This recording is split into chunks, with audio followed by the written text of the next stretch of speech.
Jumpa lagi dengan saya, Mr. Sorchan, di dalam channel pengembangan kepribadian atau mentoring self improvement.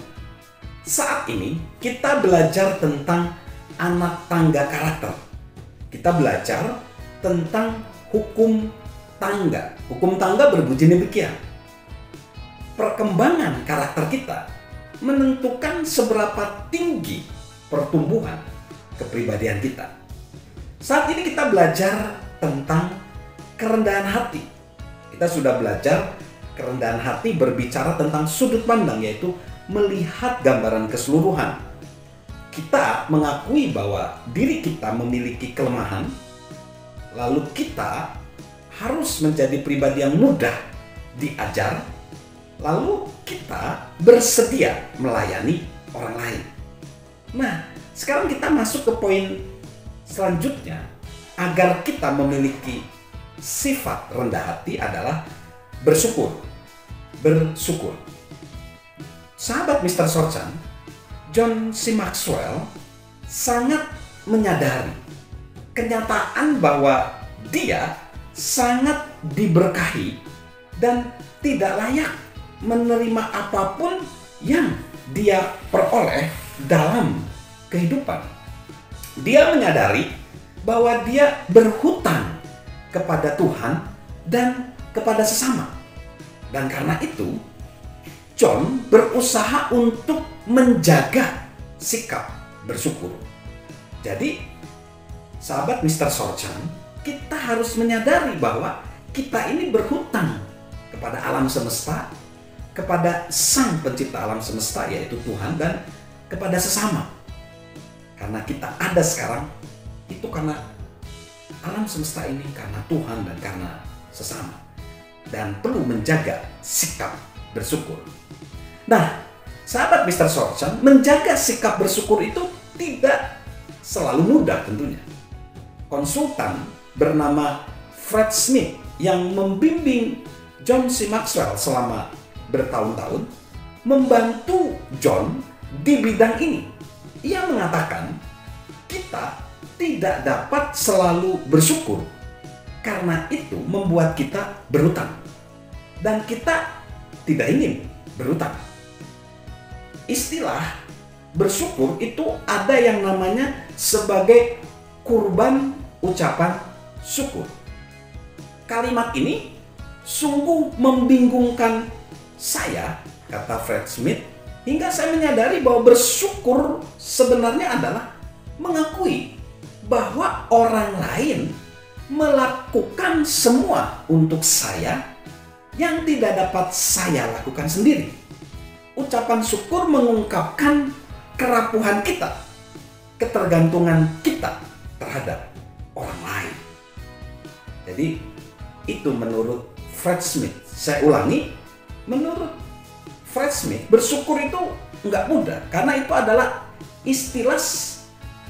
istilah yang mengatakan bahwa kita mengakui bahwa orang lain melakukan sesuatu untuk diri kita dan orang lain melakukan sesuatu untuk diri kita yang dimana kita nggak bisa lakukan sendiri. Jadi ucapan syukur itu sebenarnya mengungkapkan kerapuhan diri kita dan ketergantungan kita terhadap orang lain. Sahabat Mr. Sorchan, pepatah Tiongkok mengatakan bahwa orang yang minum air harus mengingat mereka yang menggali sumur. Pepatah Tiongkok mengatakan demikian, bahwa orang yang minum air harus mengingat mereka yang menggali sumur. Sahabat Mr. Sorchan, semua yang kita lakukan, semua keberhasilan yang kita raih, semua tonggak kehidupan kita yang telah kita lewati dapat terwujud sebagian karena usaha orang-orang lain. Tidak ada di dunia ini pria atau wanita yang dapat maju atas usahanya sendiri. Jika kita mampu mengingat hal tersebut, kita mampu bersyukur. Dan jika kita bersyukur, kita lebih mudah mengembangkan karakter yang baik daripada jika kita tidak bersyukur. Konfusius menegaskan, kerendahan hati adalah fondasi yang kokoh untuk semua kebajikan. Kerendahan hati adalah fondasi yang kokoh untuk semua kebajikan. Dengan kata lain, sahabat Mr. Sorchan, kerendahan hati meratakan jalan bagi pertumbuhan karakter kita. Dan itu akan menyiapkan pertumbuhan pribadi kita. Semua itu jelas terkait. Jadi, kerendahan hati itu meratakan jalan bagi pertumbuhan karakter kita. Dan itu akan menyiapkan pertumbuhan kepribadian kita. Semua itu jelas terkait. Jadi, milikilah kerendahan hati, sikap bersyukur, karena itu dapat mengembangkan karakter kita. Dan kalau karakter kita berkembang, maka pertumbuhan pribadi kita juga jelas berkembang.